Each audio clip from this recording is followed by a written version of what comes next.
anao mihitsy niaraka etaka fa misy vaovao mahafaly. Ia, efa ray volantsika roa zay no niaraka. Dia hitanao ihany moa ny ray aman-dreny fa tena maniry mafy. Hoe tokony hivady amin'izay nareo saraketaka fa tsy misipasipa fotsiny. Manala-dalaka tena hono.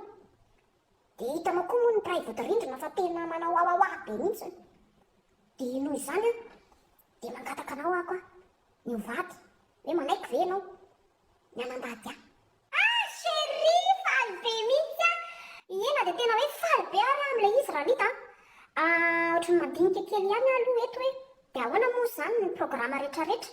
Satria mbola ho avy izany ny vodiondry, ny tapimasina anadà tsy maintsy ho alohanao ihany koa sary za tena misy anadà fito lahy ny anadà.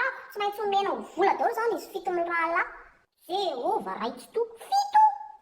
Ary zao raha zay koa anao dia meloa izy fito amin'ny rahalahy reo manana alerzika. Manana alerzika na 5,000 sy ny 2,000 reo indrindra fa ny 1,000. Tonga dia marary antobe reo dia tonga dia mampididi be daholo ny vatandry zareo rehefa ohatra hoe izany no omena ho azy. Fa ny anazy le mangamanga ihany, izay ihany ny endry zareo. Dia avy eo ny mariazy. Za aloha faly be amin'ilay mariazy satria za ko anao an'ilay robe tsara tarehy be reny fa hoe aiza ny vola izany? Ny fianakaviantsika samy sahirakirana daholo dia ny fianakaviana nefa eo amin'ny 300 iseo aiza daholo nahitantsika ny sakafo n'izany rehetrarehetra izany sa hoe ahoana ny eritreritra ao? Ansaiko ary mbola voany amin'ilay vodiondry sy ilay tapimasina anadanao ko. Aleo rangano andeha dia izay lalany ihany dia lalany tsy misy an'izany hoe izay lalany ihany dia lalany raha nita. Ko raha tsy vita an'izany izy tiako. Eo amin'io mariazy io no manomboka fiainantsika roa eo vao tena hanomboka amin'izay ilay tena hoe fiainana. Sady tsika tsy ianao tsy mifankafantatra toetra akoriny. Za zao tsy mahafantatra hoe ohatry ny ahoana ny fombanao sy ny toetranao rehefa tena ao anatin'izany fanambadiana izany. Hoe tena manaja anaty koa ve ianao, tsy mampirafy anahy ve ianao, tsy mamono ve ianao, tsy misotro toaka ve ianao? Mba tena mikarakara ny vady aman-janaka ve ianao? Za zao tsisy zavatra fantatro. Za koa zao tsy fantatrao. Mety hoe kamo be koa ahako ohatra ho anao tokantrano tsy mahavita raharaha, tsy mahay mahandro hanina, tsy manao ninninina. Zany rehetrarehetra zany zao tsisy zavatra fantatritsika roa nefa tsika roa tonga dia efa hoe andao dia tsy lalany azy dia lalany.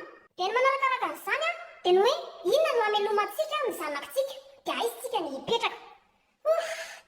Na mieritreritra an'izany ary ohatran'ny efa reraka be sahady tsika roa mbola tsy misy tokotany ny fiainana.